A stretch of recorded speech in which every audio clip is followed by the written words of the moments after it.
to go and make disciples, okay? So they're all going to come up. Today's sermon is going to be from Acts 29. So open your Bibles to Acts 29, right? Oh, you don't find it? There is no Acts 29. Guess what? All of us are Acts 29, the Acts of the disciples who continue to serve God and to act on His behalf, to share the word of the gospel, to give blessings to other people. You know, we've been looking through Acts as an adventure series. It reads like an adventure series. Well, the adventure continues, and we want to share a bit about what God has done with us, the adventures of our Mexico team, and to share how God has just blessed us and how He has used us to be a blessing as well. So Eddie has the mic, and so we'll work our way down the... Okay, Eddie doesn't have the mic. Okay. Shows you how in charge I am. Okay. So, yeah, so let me just real quick remind you, as Eddie said, Easter's coming up. Bring your peeps, okay? Bring your peeps. And while we're talking about peeps, you know, we went down to Mexico and we saw abject poverty. We saw kids who had problems like you can only imagine and worse. So if you think you got problems, I don't want to hear a peep about it. Okay, so several times since I announced that, you know, what this means is don't bring that nasty marshmallow candy, people have been bringing me nasty marshmallow candy. Bring your real people, okay? Got enough of these. We don't. Oh, yes, you can have them. Share them with your friends up here. Share them with all the kids here. All right? But bring your peeps on Easter Sunday. We have an exciting service. We have a great time of worship, and I believe the Lord has given me a great message to share that day. So just bring your peeps and get excited. Get excited about what Jesus has done and share that with your friends and bring them and bring them and bring them, okay? So whoever has the mic can go first.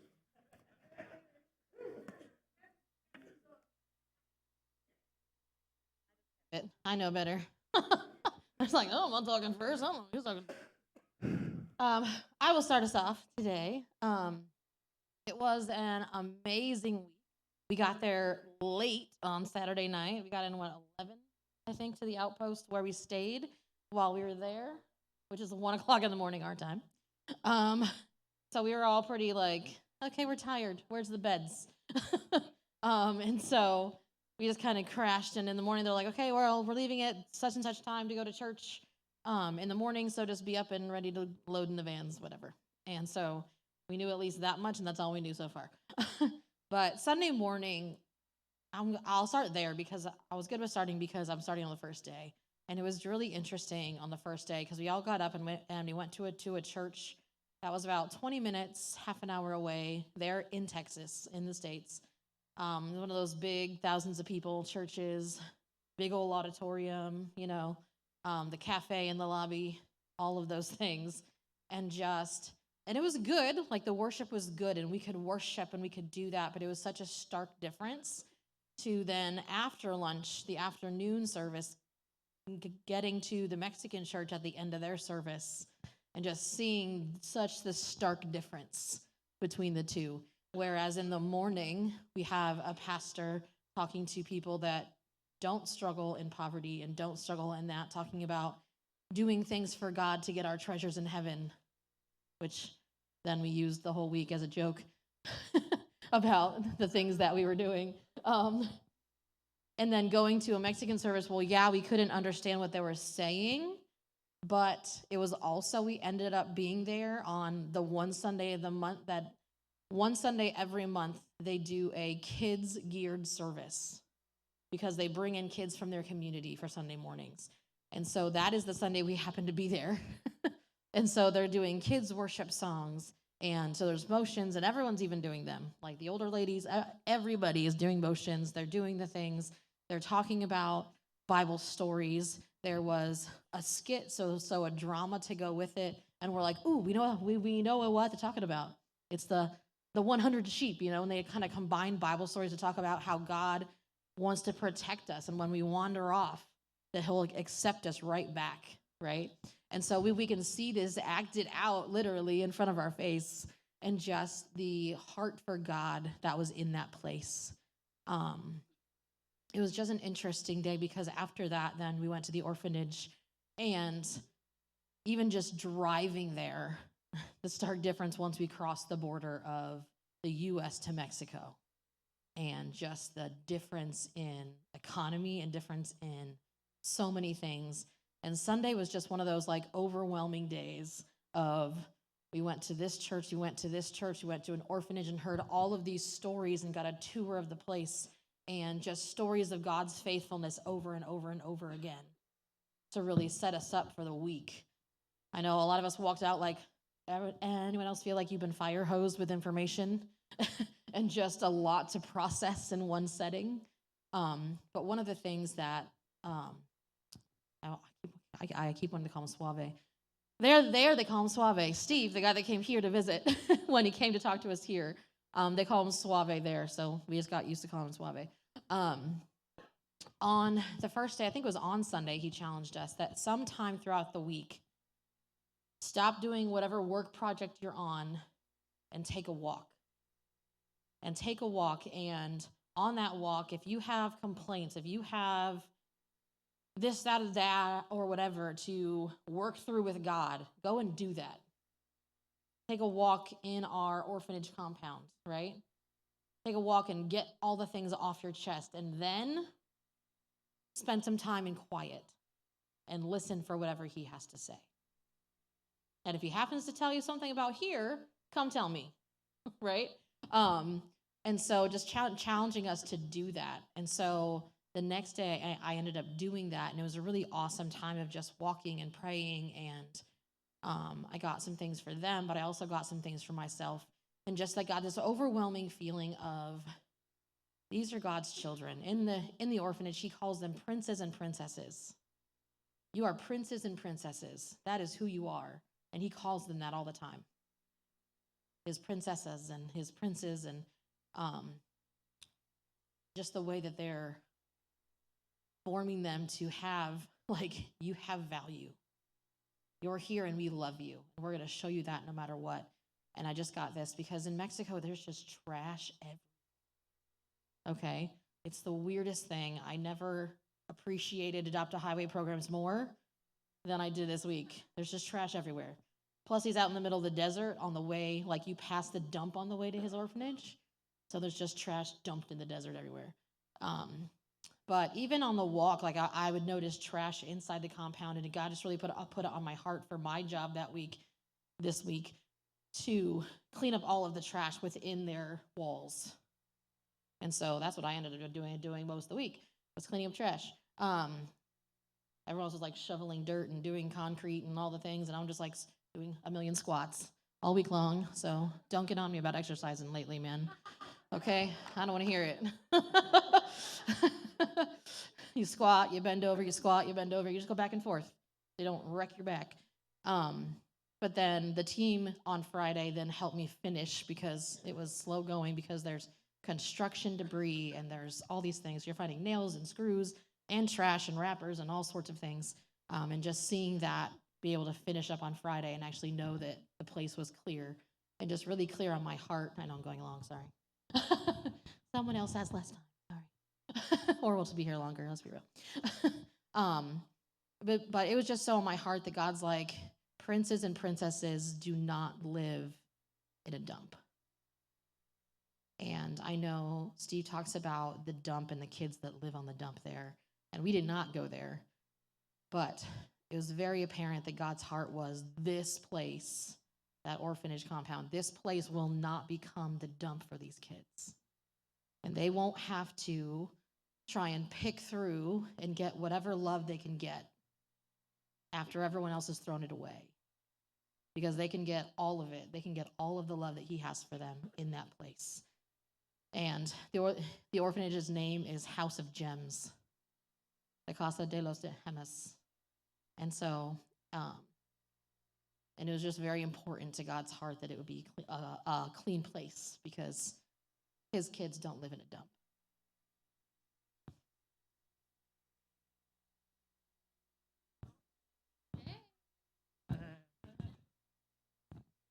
Hi, I'm Eddie. You remember me a little bit ago. Just kidding, just kidding. I definitely pretty much explained the process of getting there, and it was totally different in the nighttime, getting there late at night, and there's been some people already there that were also going to be there for the whole week, and us coming from Ohio, first times, we didn't know what was going on. They've been going there for some times, and they knew the whole layout and what to do, what not to do, and once we got into the outpost, it was like, boom, everybody scattered, and we're standing there, what do we do, what do we do? Finally, one spoke up. Girls go to this side of the bunks, guys go to this side over here in that room, find a bed that has not a body, and go to sleep. So we're scattering in there, and of course people are sleeping, so we don't want to turn on the lights, and so we're all flash, got our phones out looking for a bed. Finally, we find one, luckily, and fall asleep, if we could.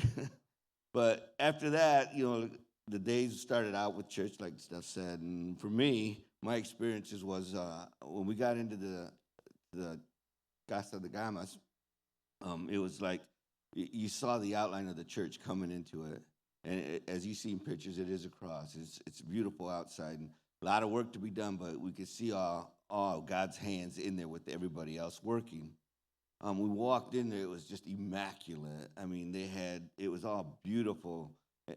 Everything was done just perfectly well. And you walk in the center, and it's just two-story, and you see this big old dome on top, pointed dome, and you could just see, the sun coming through there, which made it magnificent. Every room that we went into, as he showed us around, was set up for boys downstairs, girls upstairs. And he took us to one room, and it was just painted perfectly. Some people come in, like a firefighter would come in. Hey, we're the fire department of this, and we want to donate paintings for this room and so forth. So they allowed them to paint it, and they painted it with fire trucks, and a nicely done job. And each room was like that. As you went through each room, they all had a story. And as Steve would tell it to us, it was just like heartwarming, heartbreaking at times, and just humbled how many of God's people will come before this church, this tabernacle, this tapestry of life, and just give. Just give. We was all in awe about that, how God is working there. And he showed us all around all the other rooms, and they were set up differently for the age group. Towards the end, there's 17, 18-year-olds. They had like motorcycle theme and race car themes and whatnot. But there again, it was just so beautiful. Took us into the kitchen and showed this stage, and it's where they eat and where they can play. And if they have musical instruments come up and whatnot, they could stand on the stage and play. Cafeteria style. He showed us inside there, and everything was state-of-the-art stuff. And to think later on, he tells us, all he had was $10 to start this with. And all that, he didn't owe one penny. It was all paid for. And if you look at this beautiful, what looks like millions and millions of dollars to put up and erect and all this other stuff, they not owe anything. He tells you something about God's people. And it wasn't just locally, it was globally. He was telling us there's people from Russia, churches from Russia that heard about this place and wanted to give, and they'd send checks. Here, Steve, take this for the tapestry of life. And that's how that place got built. And to this day, God's providing for that place. But anyhow, to me, going in there, seeing all that, I was strictly in awe and just thinking about, everything that was done and globally, and for me to be there, just to take part of that, just humbled my heart. But as time went on with that, Steve was telling us about the well, how it took so much to get this well, and it was a lot of dollar project because there was no water in that desert. It was just desolate. And he said as they did those walks, many people would walk by there in a certain, corner, they'd hear water running. And they'd tell Steve, hey, Steve, I heard water over here. Your imagination, don't worry about it. Other people would walk by, you know what? I was in this corner and I heard water. Okay, that's the second time somebody said it, but okay, thanks. And then it happened again and again. And so the story goes where he had to have this well. He needed how many gallons of water? I don't remember, per day. 30 to 35,000 gallons of water a day just to operate this thing. And so anyhow, he goes up to the council there, the government or wherever it is, and says, I need a well, I need a well. And they kept saying, well, tomorrow. Well, tomorrow turned into a year, and then another year, then another year. Meanwhile, they're still erecting this building. It's still in the process of getting built. Finally, they come and told him that, yeah, we're building wells around here now, and we're going to build yours. But it's going to cost you $20,000 for us to even start digging. And he goes, well, okay, $20,000. I don't have a single penny, but okay. He says, we're going to drill, and if we get water, great. If we don't get water, you go to jail. And he was just like panicked. He had to pay another $30,000 as well.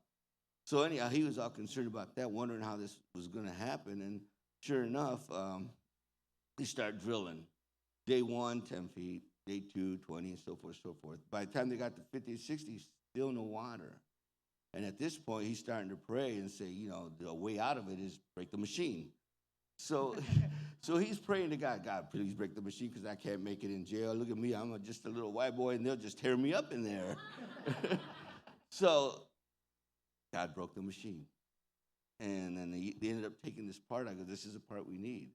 So he goes, okay, I'll go get it fixed. Costed him $100 to get fixed. So the lesson, and then finally later on, he got it fixed. But they finally started drilling and drilling. And after 90 feet, 900 feet, water came up. Yeah, they only drilled 1,000. It was at the 900 feet, 1,000 feet, 900 feet. They finally got water, more than enough to cover. What do you say, 6 lifetimes? Talk about going above and beyond. But he learned a lesson from that. He says, because he prayed for the machine to break, it costed him $100 to cover that. Which I took from that myself. Because in my time while I was there, I deal a lot with kids and stuff. I deal a lot with kids, but when I got there, they asked me, you gonna go with the kids? You gonna go? No, I don't want to go with the kids. I deal with kids all the time here at church. I want to try something different. And then a second person, oh, the kids, man, you're gonna love the kids. And the third person reminded me, kids are great. I should have took that as a sign, but I didn't. I ended up saying, nope, I'm gonna go help do cement. And here, a few of us here was over there doing cement. And that's not easy work. Kudos to you that do that cement stuff. And we was doing it manually. So we was digging and forming and digging and digging. Did I mention we was digging?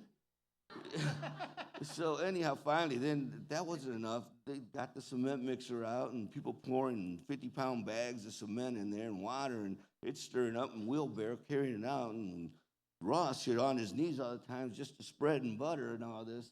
And after doing that all day, we finally got one pad done. And I go, man, I am so sore. I am so sore. So taking back to that well project where it cost Steve $100, I was the same way. I was so sore. I could hardly move. I go, okay, God, I got it. I'm going to take care of kids. So probably the rest of the week, I was there with the kids, which was a blessing in itself. The kids are so great. They love you. They just want you to be near them. They want attention is what they're after.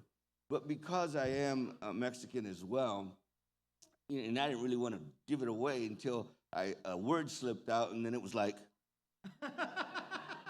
¿Tú hablas en español? Yeah, I speak Spanish. And I became a translator almost everything there. And it got to be the point where I'm walking around just about ready to eat as they were feeding us, and I was starting to eat, and somebody come up, un poquito, un poquito. There's one to come and find out what somebody wanted. As I look at, sometimes I sit with them and I go, okay, I'll be right back. So on the ask, he goes, and they tell me to come over here. Yeah, what do you want to ask me? He goes, okay. ¿Qué quieres que dice? He goes, ¿Es tu cabeza natural? Is your hair natural? Yes, it is. Yes, it is. No, that's colores. Do you color it at all? No, I don't. No, we don't. It's one of those bits, and it happened the whole time. Well, what kind of music you like, and all this, like, do you dance, and why don't you dance? And I mean, it was great. I got to interact with all of them, and I got to interact with the mamas and everybody that was there, and it was very humbling just to be part of that. And there was times when I just, oh man, I just want to eat. I'm hungry, but it was okay. It was a well worth sacrifice. The walk was great too. As Steph mentioned, we all took turns walking. Sometime throughout the week, all he asked for was just walk that fence row, and you wouldn't think of anything. And that was one of the most powerful things for me, because when I walked that the Thursday, Ellen and I got together, and there's crosses right at one of the fence walls, and a little bench. We sat there for a while, and we prayed, and I go, we can't walk together. This is just God and you. So, Ellen went one way, and I went the other way. And we figured we'd meet in the middle, and then again, we'd meet at the beginning. However, I didn't see her in the middle. I don't know what happened. I lost her somewhere along the path. But I guess we was both really in focus. But what got to me was I started walking, and I about a whole fence row and a half, I laid out all my burdens, everything. I told him, God, this is me. This is my problem. This is what's going on in my life. I don't like this part of my life, but I keep doing this thing in my life. I thank you for the things that you are doing in my life that are blessing me, like getting me up here and talk and stuff like that. And then I stopped, and I started walking. Of course, there's a lot of stones there, so you really had to concentrate, sort of like, a little distraction, but you didn't want to break your ankle or nothing. So you walked and you talked, and then you stopped. There's a big fence, so you could look out and you look at all of God's creation, the mountain, the scenery. It's just so beautiful down there. And then we was coming across, and I'm turning around the first corner, not hearing anything, and I go, well, maybe I'll sing. I know, that's what I'll do. I'll sing a little bit. So I'd start singing something that I know, and after a while, I'd finish that song and still not hearing it. And I go, wow, that seems odd. So about the third corner, I'm turning around. Pastor was walking down that aisle too, only coming the opposite direction. And he pauses for a moment, and he's looking at a fence, and fence is up this high, so I'm kind of on my tiptoes looking up over, and we start to talk, and then finally I asked Pastor a question. I go, Pastor, is it okay if I don't hear anything? He goes, sometimes you just got to stand. Okay, I stand. And so we kind of left it at that, and he told me more later, which I'll express, but I continued to walk on, and then sure enough, I was shown my life through visualization. I'm a nature nut, and I saw trees that they had planted in a row. And then one tree was full of life. And God told me that was you at one time, full of life, full of love. You loved me, and you did all these things for me as I reflected on my life, that all the things that I've done, banquets, awakenings, prison, and so forth and so forth. And then I walked a few more steps. I'm thinking, I'm almost patting myself on the back. And then I walked a little farther, and I noticed another tree, bare, and very little leaves on it. And I'm thinking, what the world? That's me now? My heart just dropped. I go, how can that be? What happened? What happened in that time? What am I doing wrong? And then, I was starting to get emotional. As I walked a little bit farther, I saw another tree that had even more leaves. And then God said, I had to strip you down because now I'm building you back up. And you're starting to show, more fruits coming out. I had to prune you, as the Bible says. I had to prune you. So more and more leaves are starting to come out. And then I kept walking, and then I saw this tree. It was, from a little distance, it was off the beaten path. in the line of the other trees. And I thought, well, that's odd. Why aren't you in line with the other ones? Did the landscapers make a mistake? So as I got closer and I noticed that tree was a thorn tree, a thorn bush, a large one. And it had thorns, it had to be at least 2 inches long.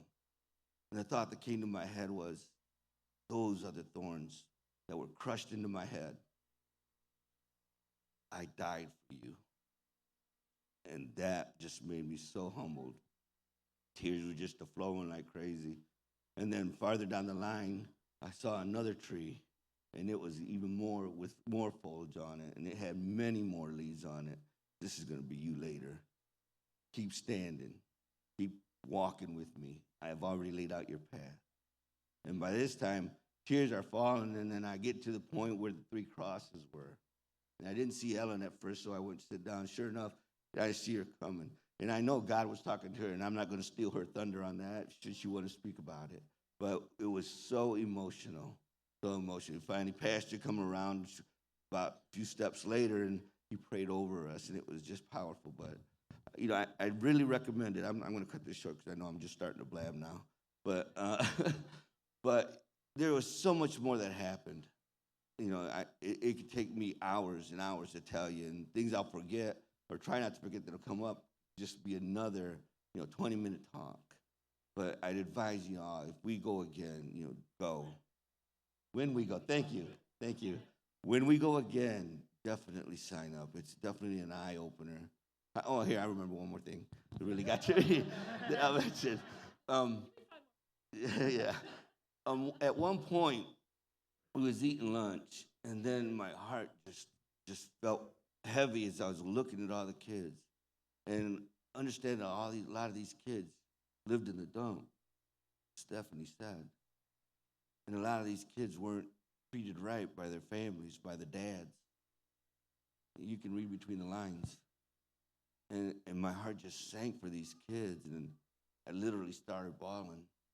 And then luckily Ellen walked away and didn't get to see me, but Matt did. He saw me, and I was telling him about how I started to feel. And he said, because God's got the heart of God. I was seeing things through his eyes, and it's hurting the heart. So one time we was eating, and a couple of the girls was eating there, and then they go, Eddie, siéntate aquí. They wanted me to sit with them. And I thought, wow, that's unusual. Okay, yeah. And so I went and told Ellen, because I was sitting by her, I go, Ellen, hey, some of the girls want me to sit by them, so I'm going to go sit over there. And they started talking to me, and they were happy, smiling, was laughing. And he goes, how long are you here for, and everything else like that? For a week and everything like that. And they go, well, one brings out a folder and said, we're going to school, and we're doing this. And it was these. Ross was gracious enough to bring him back for me when, otherwise I'd punch him up. Maria and Annabelle made these, okay?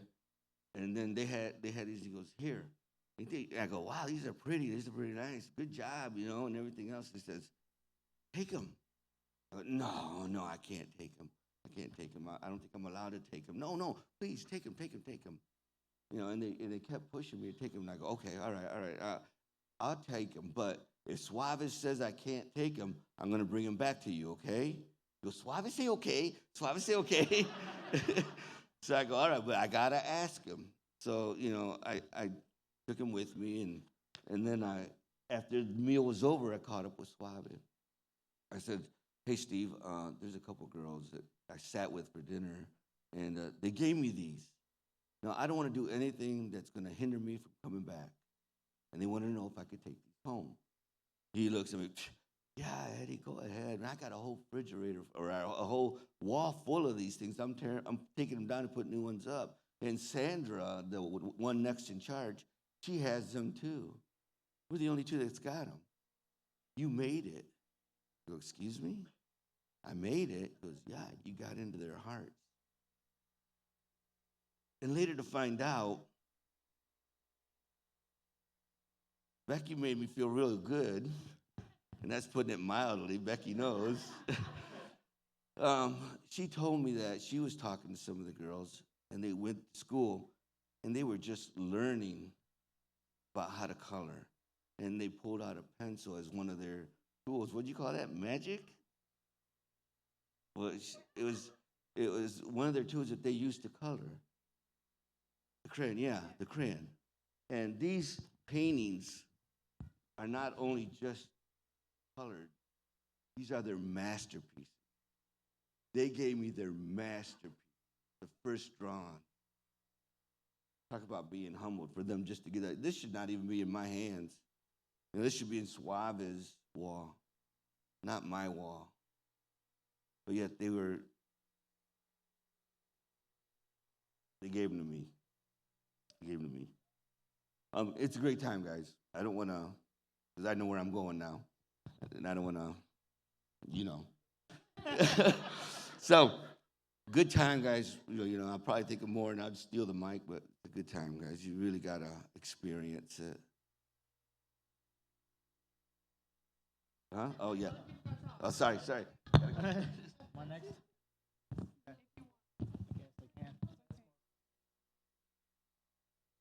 So, all right.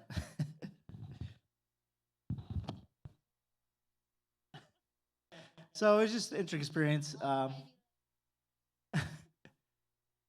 First of all, I was like, why, God, what am I doing here? I was like, I had an inkling of what I was doing here. And God's like, here. I was like, okay, I get it. Okay. So the first time we're going from Mexico to United States, and I'm like, I'm very solemn, just trying to be like respectful. I'm not sure what to expect. And then I'm looking around, everyone's like laughing and super loud, and the paper's like, top of their voice, and everybody's just like having a good time. I'm like, this is a strange situation. It was just kind of nice to see like our group just like, I don't know, they've been there before. Some of these people have been there before, but they also just trusted in God. Like, okay, God, we got this. We have no problems. We have no worries. We're not concerned about what's going to happen. And it was just very quick. It's just nice to see, like, it was just strange atmosphere, just experience that whole just situation. It was great kind of just to be a part of that. But, sometimes in the United States, we take things for granted. Just something simple is just running water. Like, we can turn the water on. Water's right there, Electricity, we can turn the light switch on. We have electricity. Some of these houses were just like barren in the back, like 500 yards back off the road. No windows, just very dark. But people live there. Like just they had like tarps over the windows, and just something we just take for granted, like just windows and just heat.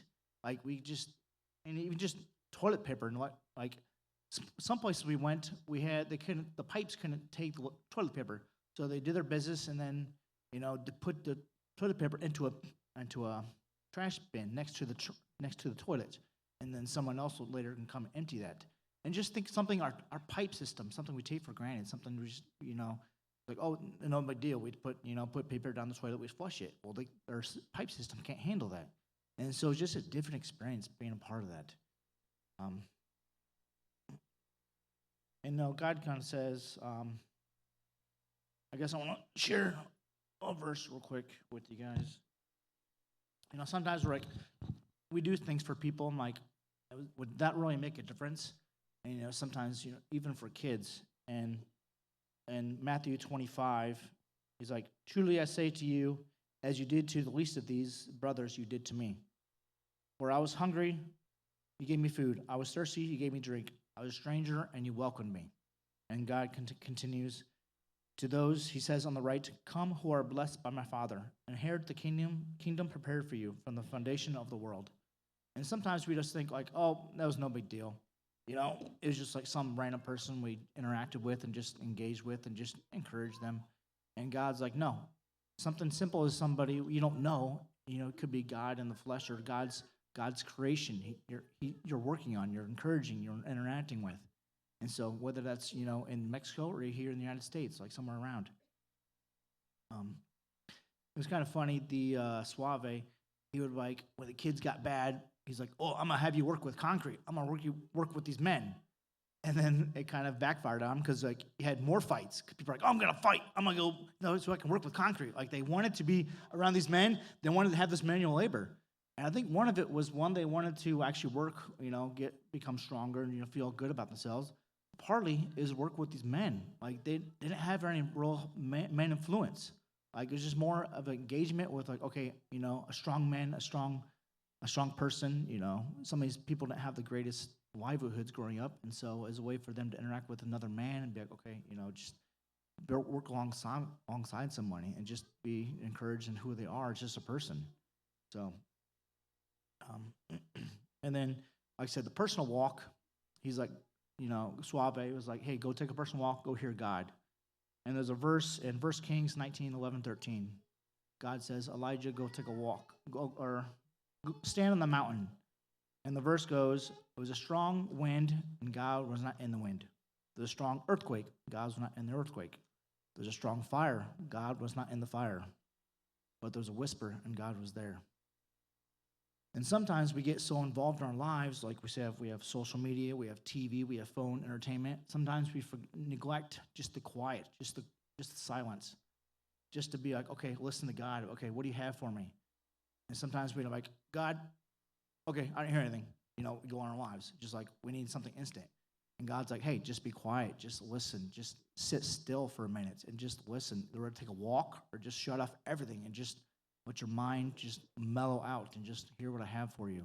And sometimes I just encourage you just to kind of experience that, just to shut everything off. And then lastly, you know, some of the guys and I were working with concrete. It was a fun experience. We had some great guys, just phenomenal. And but the first day, we're like, oh man, it's so tiring. And then we're like, man, we're so tired. We come in for lunch and dinner, and some of the other women like, well, I didn't do anything. I'm like, what? Well, I just work with kids all day. Like, we all have a passion. We all have a gifting. We all have something God calls us to.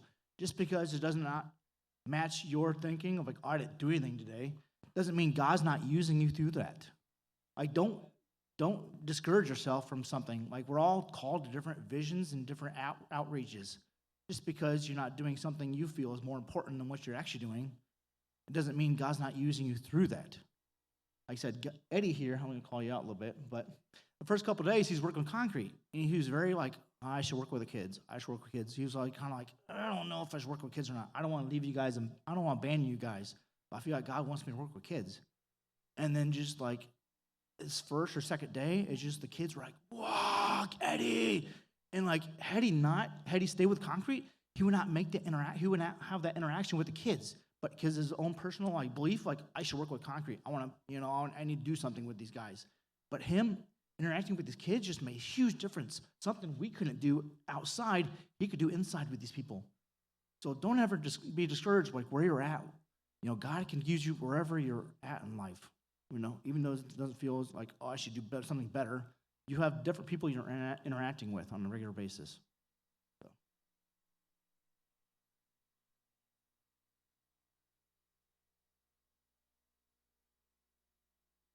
Very humbling to me for this trip. Didn't know what to think. My mouth. I didn't really know what to think.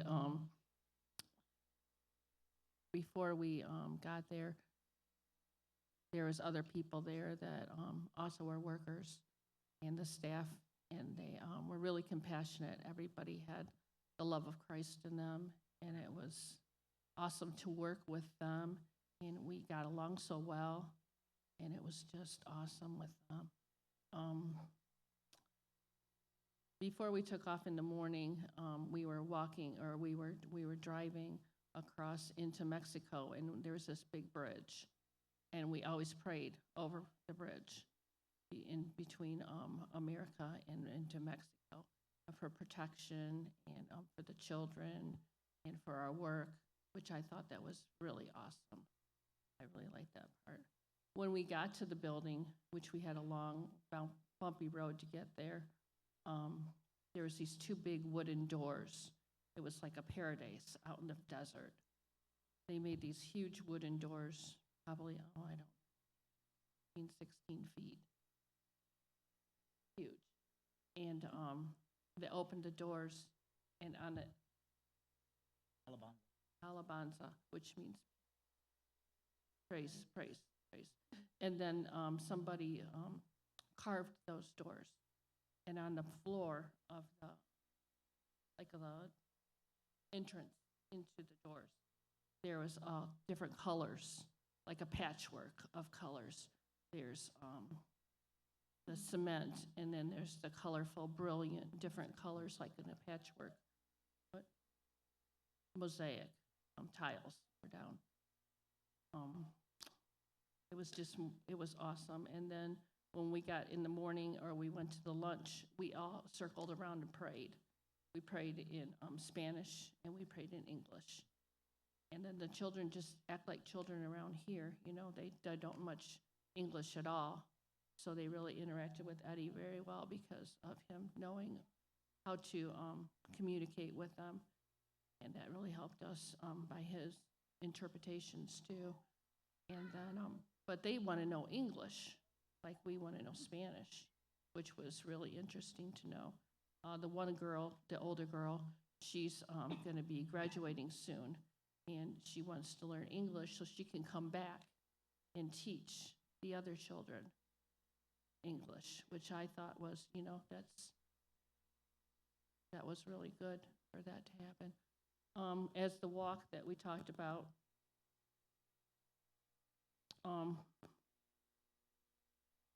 Eddie and I, like you said, we passed our pass, and we prayed at the cross, and then we took off, and I just started talking to God, and I just said, okay, you know what, I'm not going to talk anymore. I'm going to wait for you to talk to me.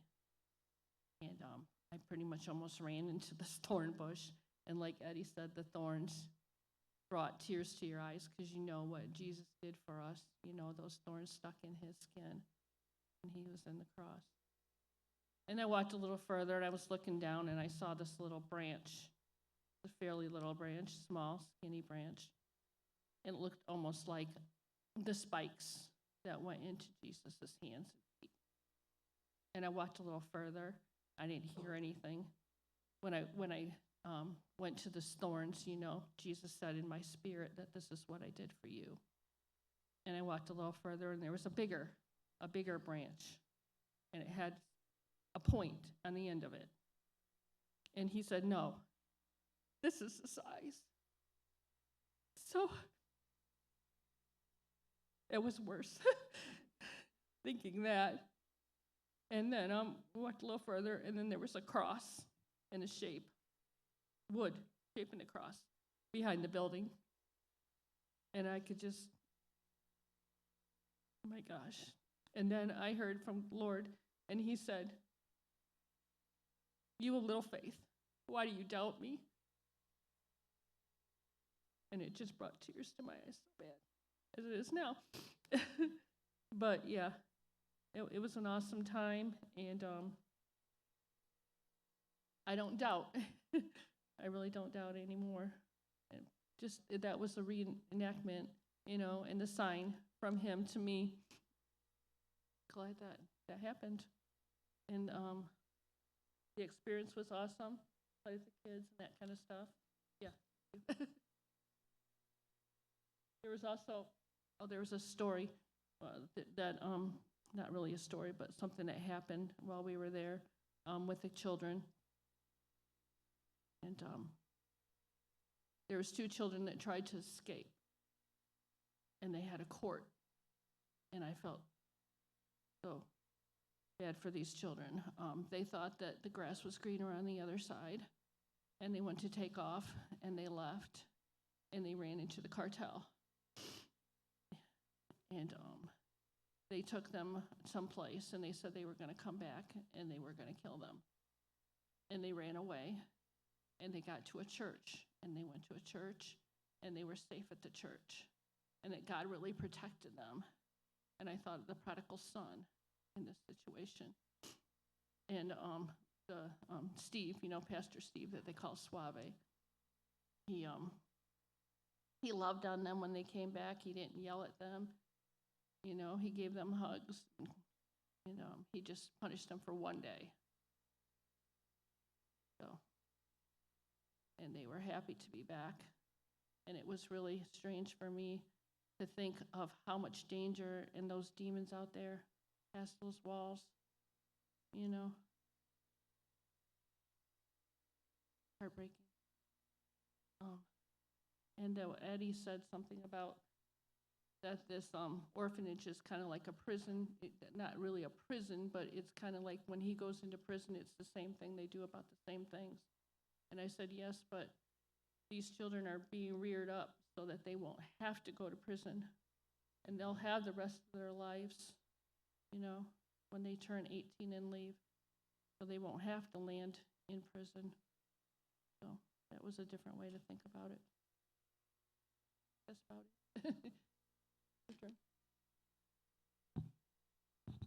I'm gonna piggyback one thing real quick on Ellen's. Too bad. We can eat lunch late. She mentioned having court, and the way they do that there, if the kid's like trying to escape or do something that's really bad, not just like regular discipline stuff, but like the kids picked 5 of the leaders to be like the judges, and so they come up and what? Yeah, yeah, not like adult leaders, but 5 of their like older kids that are showing leadership that they call leaders in their group, within the kids, and then they decide whether they're gonna both get punished, one get punished, whatever, blah blah blah. And so that's what they had court after dinner. They'd only had to have it like 4 times, like once a month since they started. They had to have it like 2 or 3, 4 times while we were there because they wanted to show off for the Americans. I don't know. But I know Ellen mentioned that like he only punished them for 1 day, and that sounds a little crazy, but his thing was to them like, we punish them for 1 day. We don't put it on for weeks and weeks and weeks because of something, because God's mercies are new every morning. And so yes, they had to do a whole day of work in the kitchen and cleaning up everything and every pot and pan and every dish and every whatever. And they did that, and they smiled while they did it, and because they knew that they were loved even when they mess up. That's what I thought.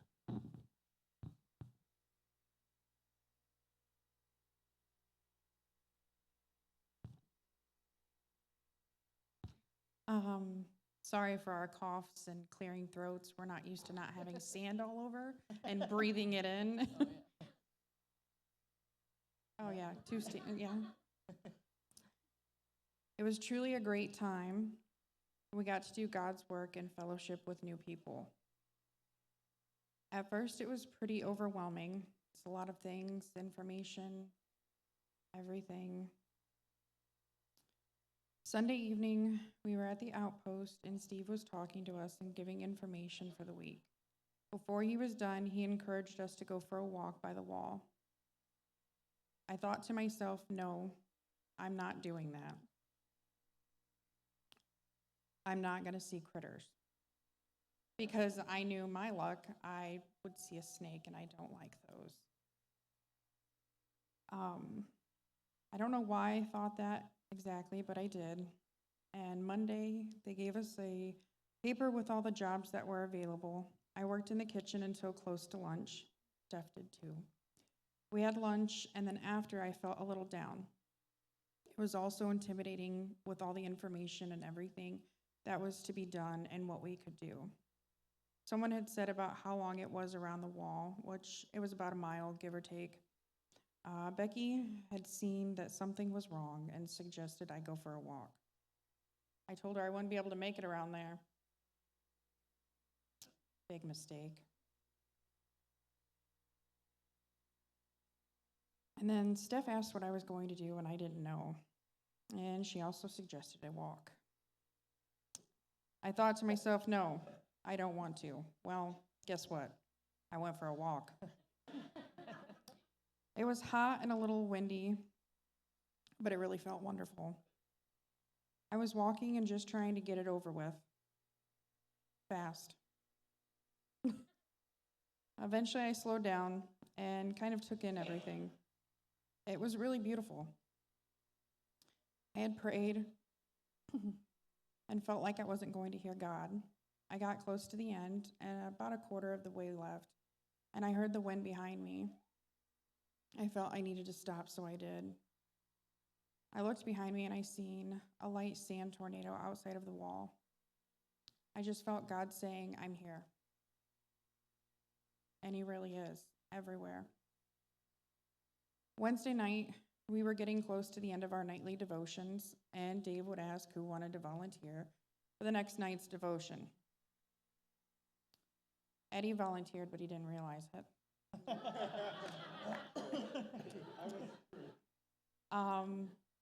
Nobody wanted to volunteer eventually.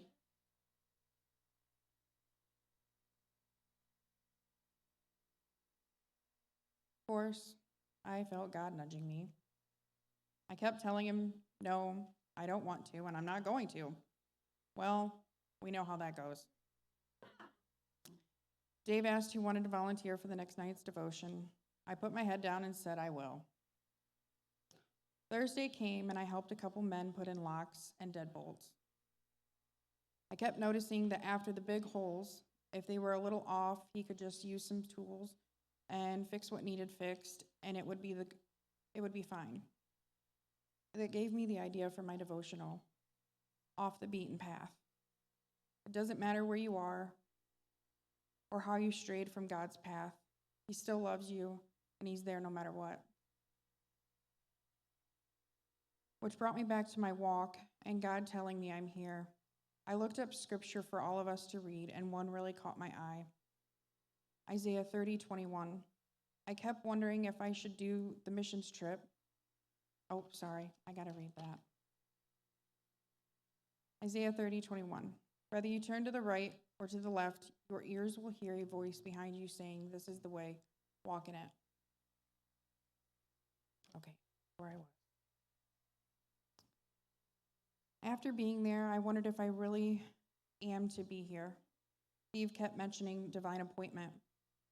I understood but didn't quite get it. I mean, before we left, the whole time I questioned if I'm really to be there, but I didn't know. And I had it on my mind and I went. And even there, I wondered, am I really supposed to be here? Or am I not? And I really felt God move, and I was supposed to be there. And like Steve said, divine appointment. A really great trip. Our team was absolutely amazing. We all came together. We all prayed together. We had our nightly devotions, everything. Oh yes, and games. Games were great too. Yes, we did fellowship with the other groups. And even then it was a little intimidating because there was like, 4 board members there? So, I mean, most people knew what they were doing and where they were going. We did not. But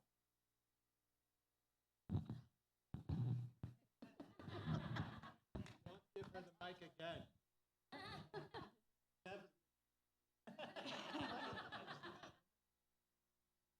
Civilized hours in Mexico, too.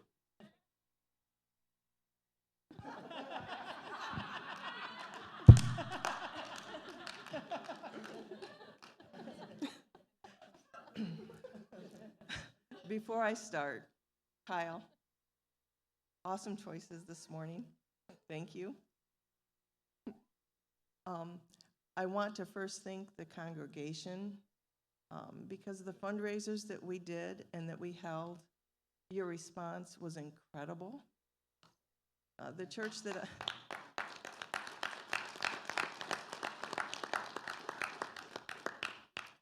the church that I come from was about this size, and we never would have pulled in as much money from a bake sale. You're your giving and your generosity is awesome. So thank you. Now what do I talk about? We switched seats because this is my position.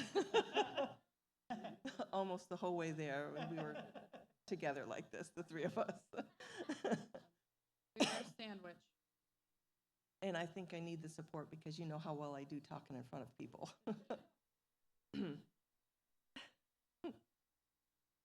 The things that I wrote down to speak about was, first of all, how will you spend your next $10? I think somebody already touched on the fact that Steve took a $10 bill and he built a $7 billion facility. 7 million, sorry, to house children in need. And he did it through prayer. And prayer is what I want to touch on, because the way he prays is so much different than mine. Lord, I would like for this to happen, or Lord, I need this in my life. That's not how Steve asks for prayer. He says, Lord, thank you for that McDonald playground equipment that you're going to bring in for these children. Thank you, because you've already got it set and you've already made preparations as to how it's going to come, how it's going to be here. He thanks the Lord for it instead of asking. And he has faith that it will show up. He prayed that prayer for 6 years and it showed up. Doesn't matter how long it takes, it will arrive in God's time. Yes. So the first day I was there, I says, well, you know, I work with kids all the time. That's what I'm going to do. I'm going to interact with the kids. But I thought, I'd like to learn to do the stucco first. So I went to the stucco team, but they had an overwhelming amount of people there. So I says, well, I'll do tiles. So as Dave and I are waiting for the tile to be prepped, standing there, I'm like, I got to do something. I can't just stand here all day. So I saw this man pushing a wheelbarrow across the open field, and God said, go help him. Okay, so I did, and I ended up working concrete the rest of the time.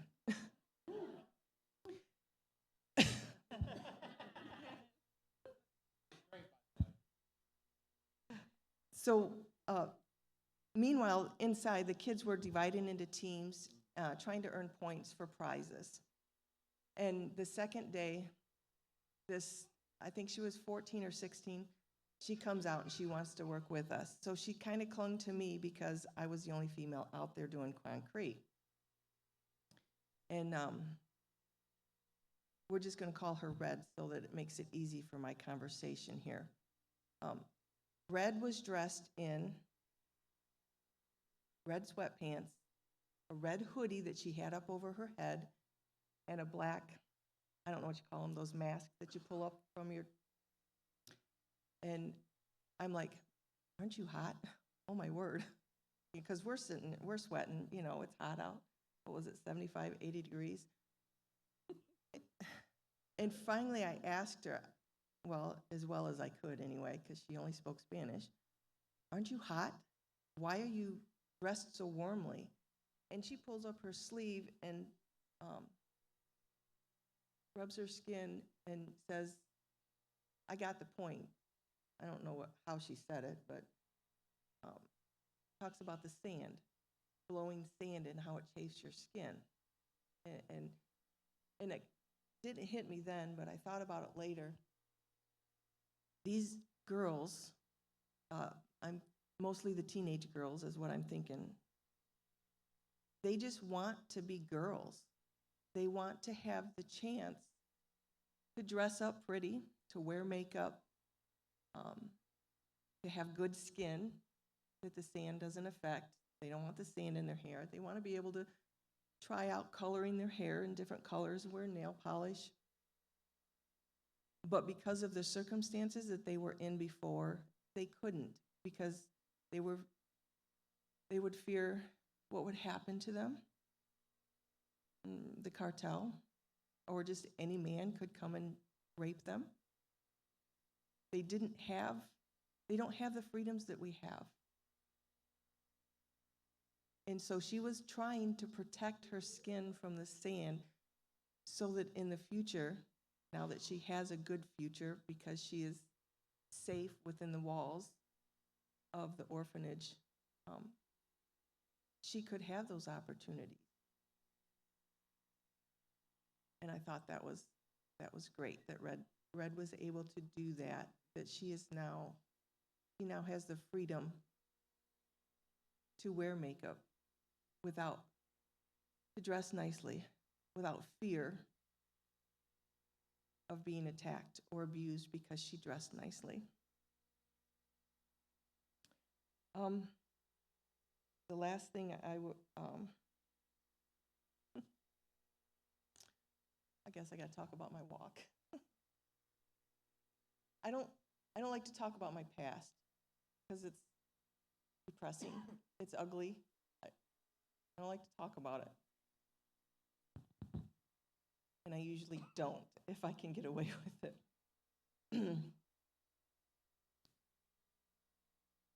And I kind of felt bad on my walk because I didn't hear anything. I didn't see anything. Nothing came to me except for one thing.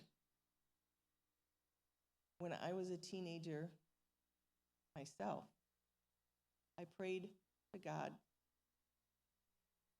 that one day I would be of service to Him, that I would be useful, that my life would be worth something, of value to somebody,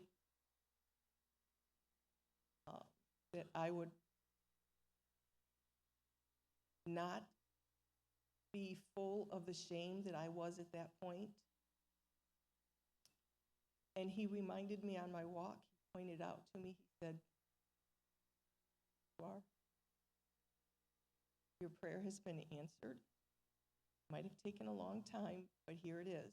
You're here, you're of value, you're doing my service. I've answered your prayer." And that's all I'm going to say. Wow, well, they took up all the time, so here you go, Matt. Becky kind of beat me to the punch there. Thank you guys for everything you did, because we are an extension of you. You sent us to work, and I hope you got your money's worth. I personally am goal-oriented, and they said, well, I guess go back. I followed the same path as Becky, and because I didn't know there was really concrete work, and I found myself on concrete, and I could have got away, done something different, but once I start something, I've got to finish it. And they had 5 pads. We didn't know about 2 of them until a day and a half before, and I'm like, guys, we don't have the time. And somebody got out there and started working on it, and I'm like, okay, we can do this. But then the last day, it was raining and freezing. Somehow Ohio made its way down there. But thank you guys for that. When Steve came here, the mission that I stuck with me was that he wanted to create missionaries for these kids, that they'll come up to America. So that's what really drove me to come do this. Yeah, the concrete work, I can't tell you how much sand I digested, how much was every part of my body. This morning as I'm driving here, I found sand in my ear. Still. So I'm looking in the mirror, and there's about a dime-sized spot on my ear. I'm like, oh my goodness, lucky the border agents didn't find that. So pretty much got the gist of what all we did. We did leave without 2 of those pads getting done, but there's other groups that'll get that. I'm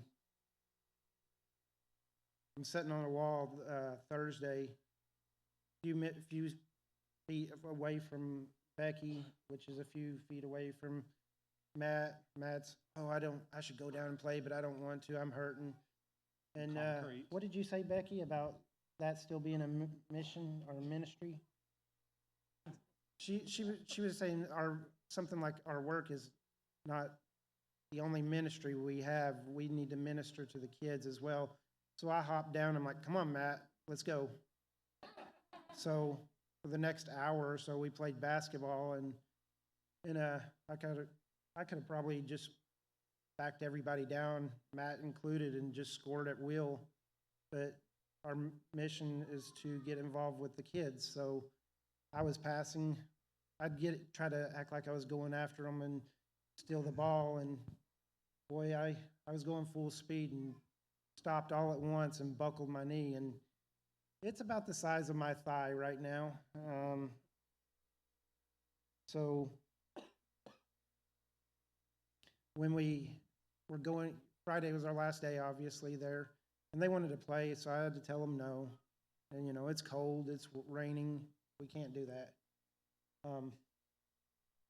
So as we're leaving that day, at the end of the day, they're crying to several of the girls that they've made connections with, and Red, that me and her, all the concrete people had been in touch with. She's like, next year? I'm like, oh yeah, absolutely, next year I'm coming.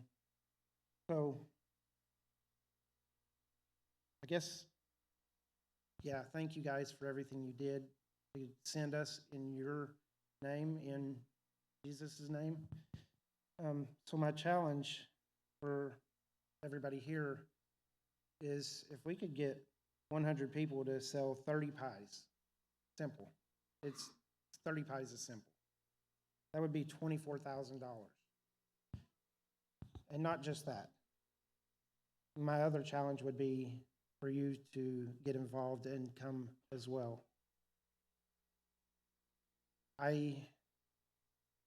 What bothered me the most, what was on my mind the most, is sitting in the cafeteria and I'm watching these kids, I'm looking at them, and I'm seeing how they got there.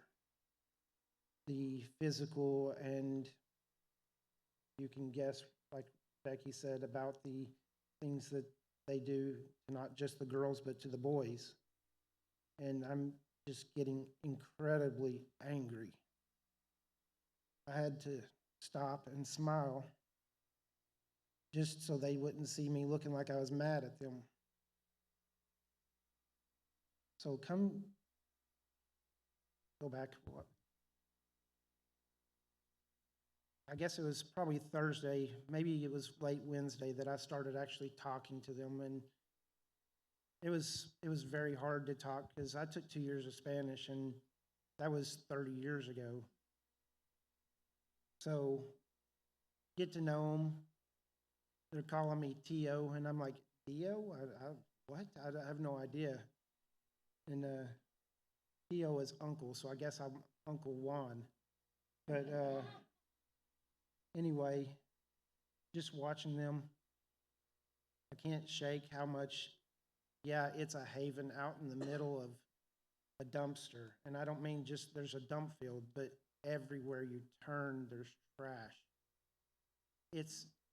I'm just like, do you guys not have any motivation to pick this up and take it to a dump? But I guess when you've been beaten into submission by the cartel and by a corrupt government, you just give up. And yeah, it's a haven there, but they're stuck in there. And for that last day and a half that I actually got to talk to them, you get to see that they were enjoying that more than anything. And I challenge you to come see that yourself.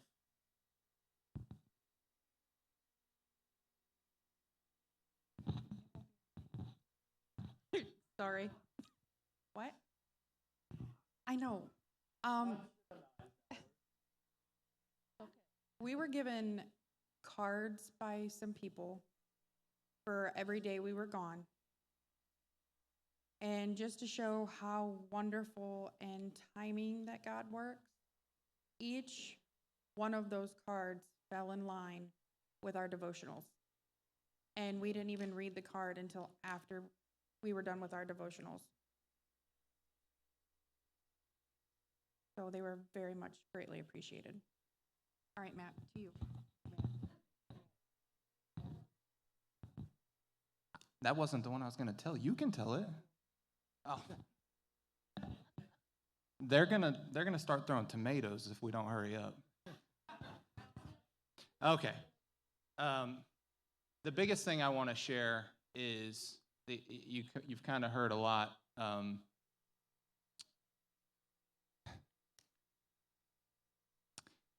Those kids just wanted our attention. our love and attention. And we were the hands and feet of Christ to show it to them, thanks to all of you.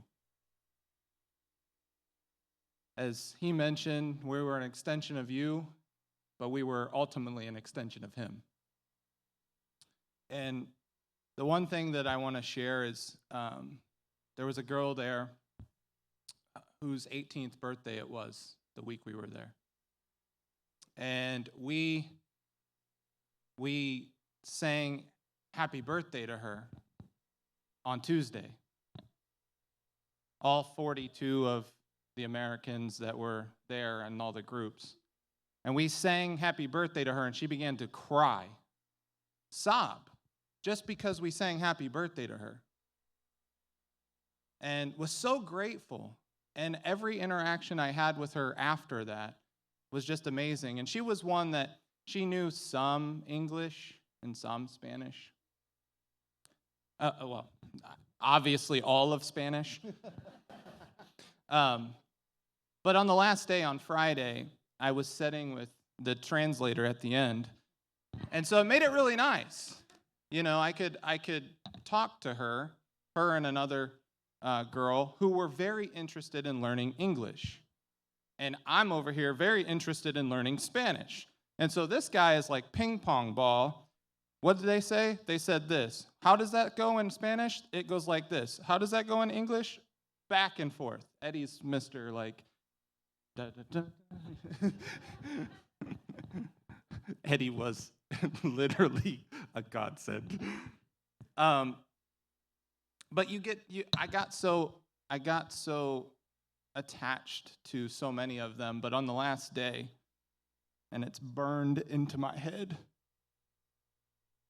But as we're walking to the vans and we're leaving to head back to Outpost in El Paso, this girl goes, "Bye, Matthew."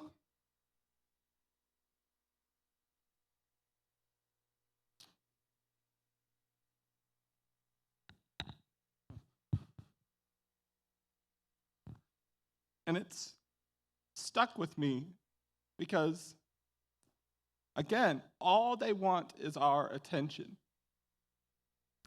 And God used them to get mine. On my walk, in the middle of the desert, I'm walking around. They kind of told you kind of how it's laid out. There's crosses in a corner. There's the bodega, which is the construction house. Basically, it's just where everything's housed. And I'm walking around the corner, and as Stephanie mentioned, or somebody in this group mentioned, that everything was by divine appointment. Steve told us, it's all by divine appointment. You're here by divine appointment. I'm walking around the corner. And I start to hear music.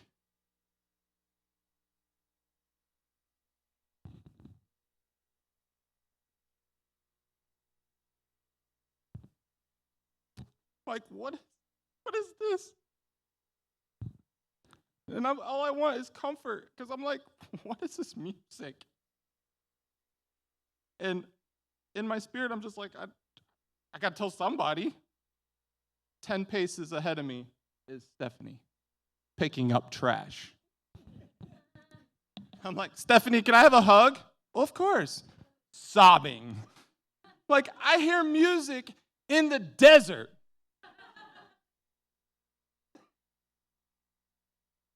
And this was after we heard about the kids that had left the orphanage overnight. And in my spirit,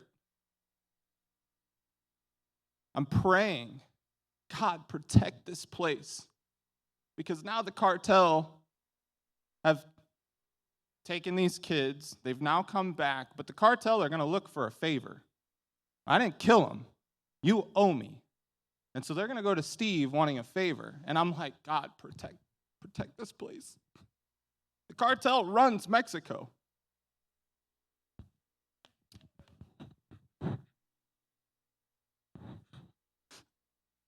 And with I can't even explain. I tried to explain to these guys Tuesday night, but with just authority, God just spoke to me with just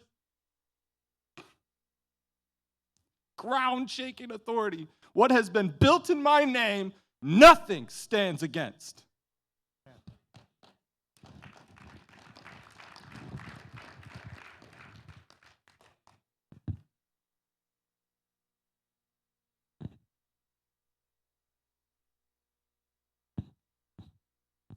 Do you really want me to talk about the age?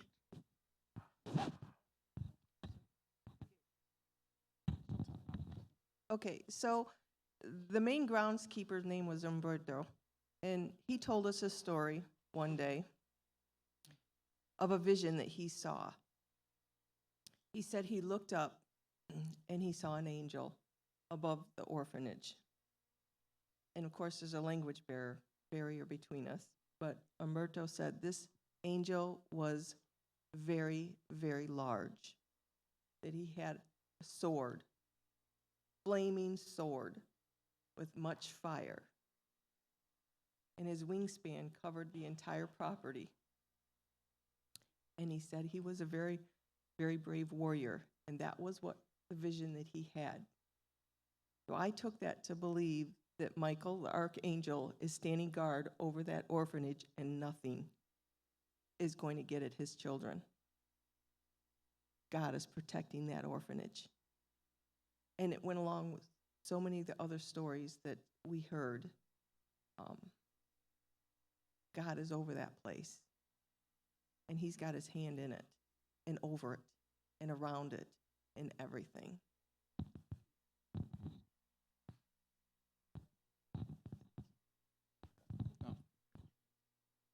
I've got to stand. For one thing, just because of my knee. Yeah, you've heard a lot of wonderful stories about what God has done through these people. Would not be possible without your support. And again, we just want to thank you so much for sending this team of 9 to join and be with other groups from New York, Florida, South Dakota, and even Michigan. There were people from Michigan. Okay. But yeah, just a great time of fellowship with them, and to be able to work side by side, doing all kinds of things.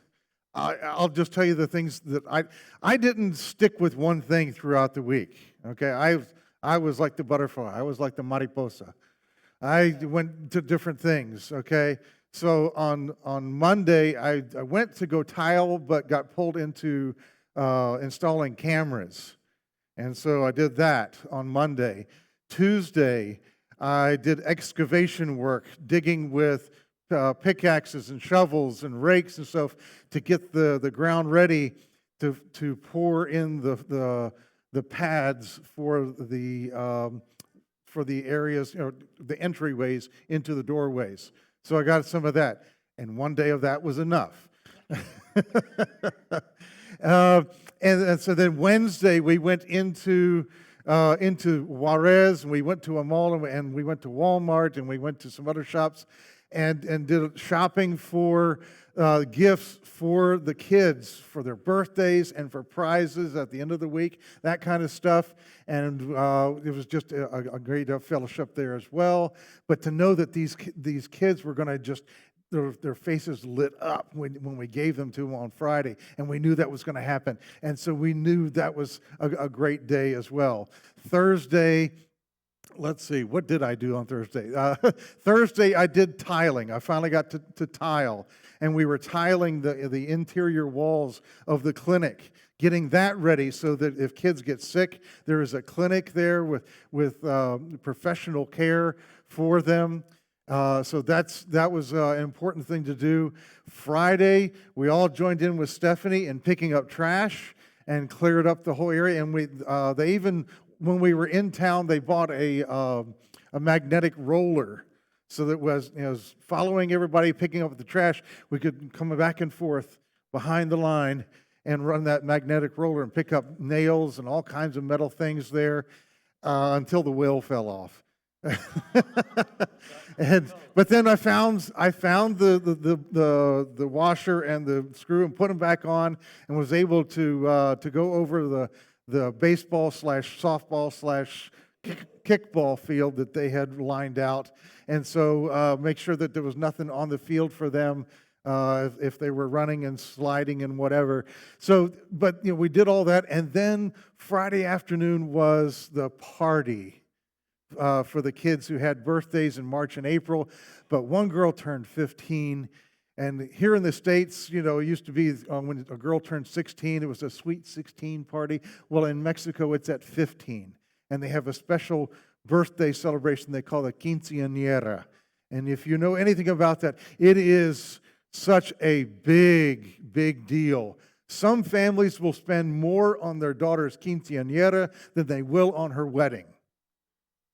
And there was this one girl who had a quinceañera, and to think where she came from, to think from the poverty and the abuse that she came from.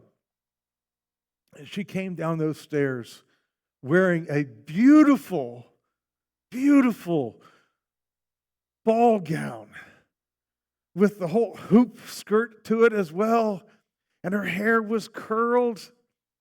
And she just looked awesome. And then, so they began the dance music, and people circled around her in that whole center living room in the middle of the cross there. And they circled around her, and she had a dance with everybody in the circle. God bless Matt.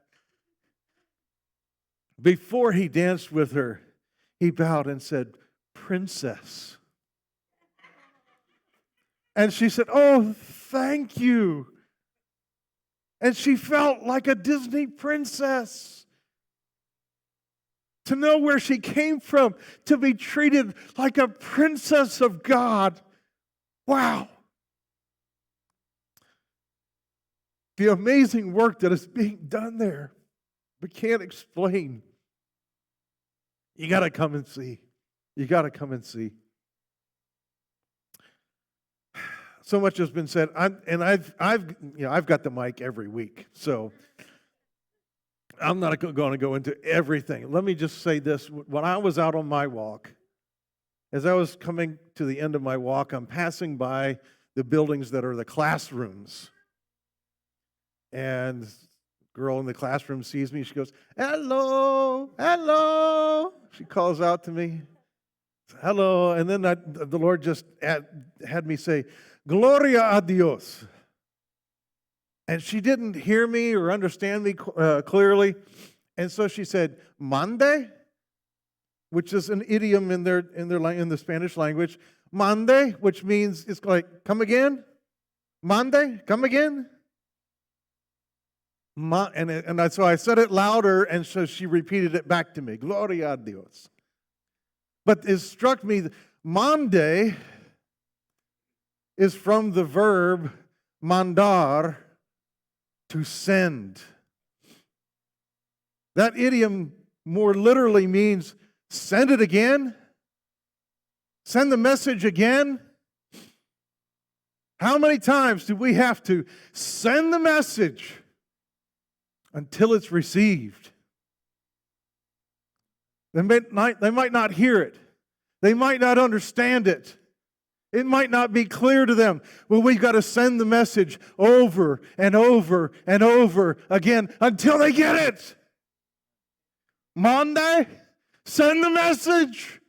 Send it again. I want to hear the message.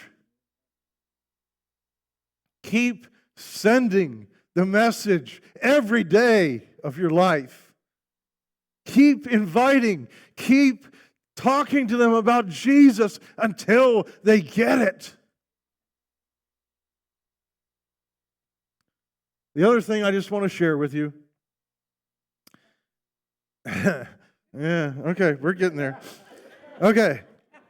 The last thing I want to share with you is that in one of our morning devotionals, when Pastor Steve was talking to us, he talked about how the first day that this group of kids that they had just gotten And when they came into the cafeteria, how they ran into the cafeteria and they ran and they kind of fighting to get in line because they didn't understand that there was going to be food again. And again and again and every day that there would be food for them, that they were going to be cared for like God's children. And so they were pushing and shoving. He said, now when they walk in, it's more casual. They're relaxed. They're confident that there's going to be food. Not just for this meal, but for the next meal as well. And they circle around. As we said, we all circled around and held hands, prayed in Spanish and then in English. Prayed for the meal, thanking God for His provision and asking for His blessings that day. He said that first day, they didn't pray, they pushed.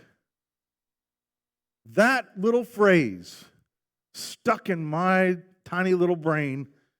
They didn't pray, they pushed. How many of us are pushing,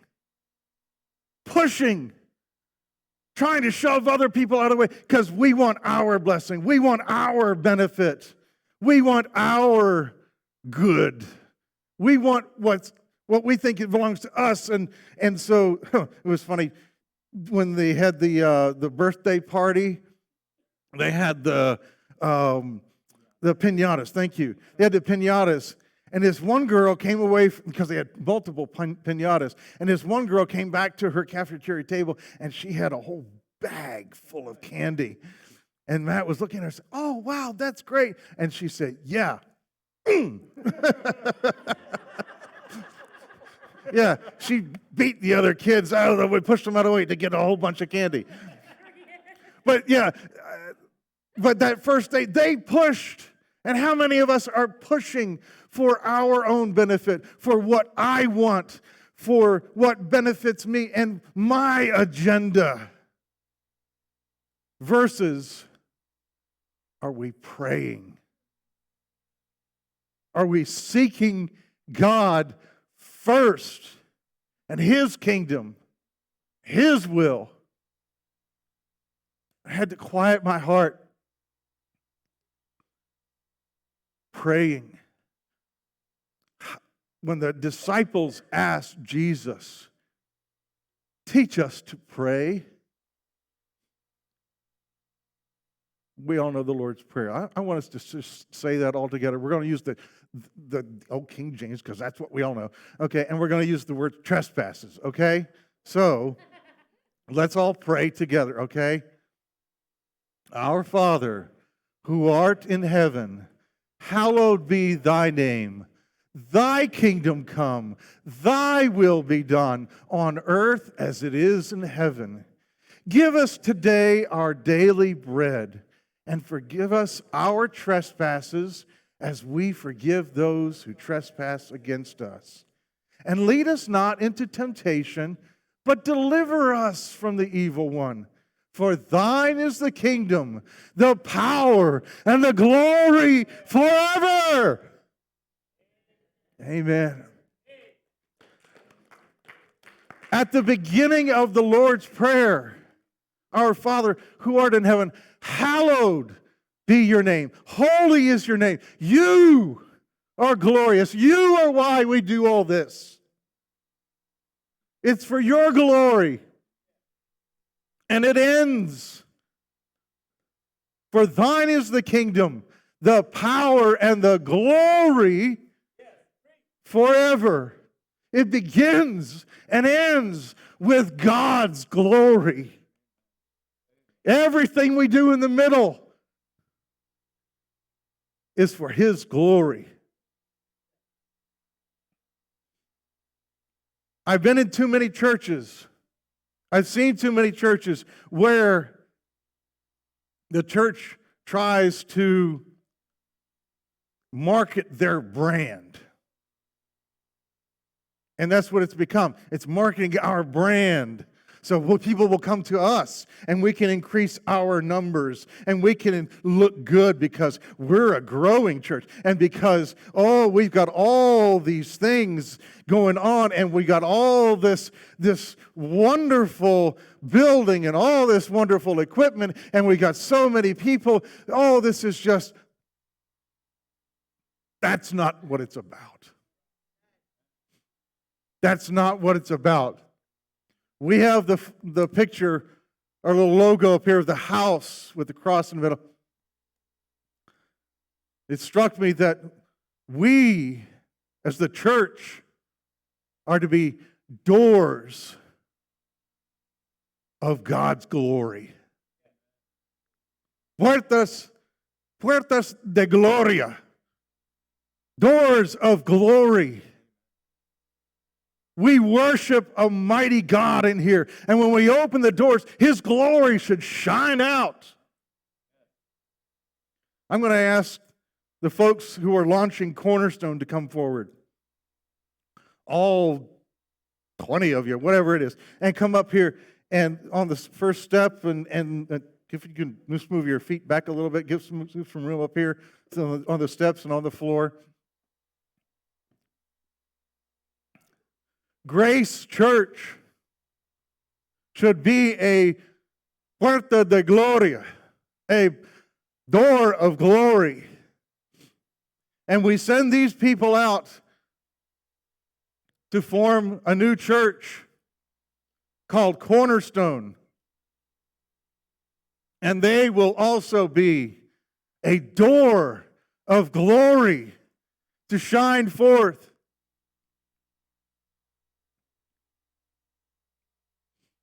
I'm going to ask our members of our oversight team to come up and stand at either end. My wife, Jennifer, will you come forward as well?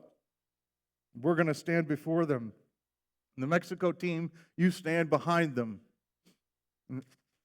So, oversight team and staff, come to stand on the ends. And my wife, Jennifer, and I are going to stand before you.